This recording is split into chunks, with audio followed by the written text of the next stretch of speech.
السلام عليكم. وصفتنا بقى النهاردة حاجة كده اقتصادية جدا جدا، حاجة كده هتعمليها في ثواني، في دقيقتين اتنين بس هتكوني عاملة الوصفة القمر دي كده.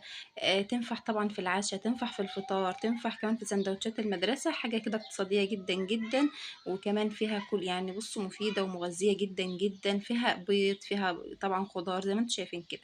معايا دول حبتين كده من البطاطس، تمام. وقطعيها كده بصوا مكعبات كده صغيرة، تمام.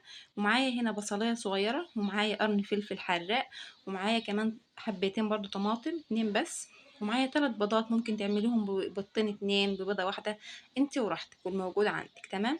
معانا هنا بقى ايه، بس قبل كل حاجه كده سمي الله وصلي على الحبيب كده واذكري الله كده. لا اله الا الله، ولا حول ولا قوه الا بالله. معايا هنا طبعا طاسه، يعني طاسه كده قلت لكم زي ما قلت لكم كده، حطيتها على النار فيها معلقتين من الزيت. نزلت بقى طبعا بالحبتين البطاطس اللي معانا، وهغطيها كده لحد ما ايه، ما احس ان البطاطس خلاص دخلت في سوا زي ما انتم شايفين بالشكل ده كده. لان انا حابه البطاطس تكون دايبه كده، لما نيجي ناكلها بالعيش كده حاجه كده قمر كده، تمام.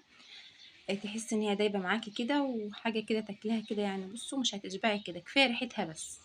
والله يا جماعه ما يعني مش بكدب عليكم، كفايه ريحتها بس زي ما انتم شايفين كده. طبعا لما يعني البطاطس دخلت في سوا، نزلت بقى كده بالبصل وبالقرن الفلفل الحامي. لو انت مش حباه حامي ممكن تحطي فلفل اخضر، من اللي هو الفلفل العادي اللي مش حامي ده، تمام. ونقلب كده ونسيبهم برضو كده لحد ما ايه، من البصله كده تستوي مع البطاطس شويه، نحس ان البصله دبلت كده. هنبدا بقى ايه، ننزل بالطماطم اهو زي ما انتم شايفين كده. بس لو انت وصلت لحد هنا كده بالله عليك ما تنسينيش في لايك وسبسكرايب كده وكومنت حلو منكم كده فضلا يعني، ربنا يجازيكم خير يا رب.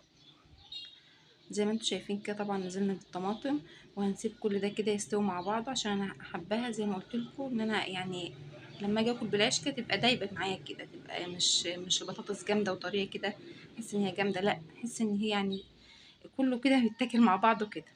وطبعا معانا هنا البيض زي ما قلت لك، حابه تحطي بيضتين، حابه تحطي 3، حابه تحطي واحده وتقلبيها على الوش كده براحتك خالص.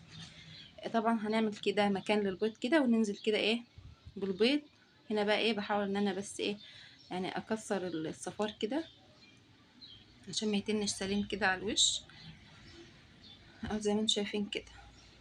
وهنزل بقى ايه طبعا برشة فلفل اسمر بسيطة كده على وش البيض عشان الريحة بس. وطبعا التوابل بقى اللي تحبيها، حط بقى كمون.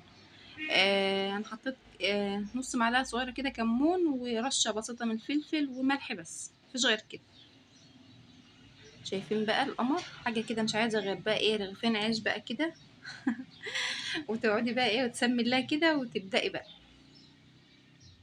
زي ما قلت لكم تنفع كمان في سندوتشات المدرسة. طبعا كل يوم بيبقى حيرة بقى هنعمل ايه في المدرسة ومش عارف ايه، كل سنة وانتم طيبين. فهتنفع جدا والله، وتبقى حاجة مغذية وقمر كده. طبعا لو عندك كزبرة ممكن تحط رشة كزبرة على الوش كده، بس انا والله ما كانش موجود عندي كزبرة، فيعني حبيت ايه يعني اكسر اللون كده بس، فحطيت القرن الشطة زي ما انتم شايفين كده.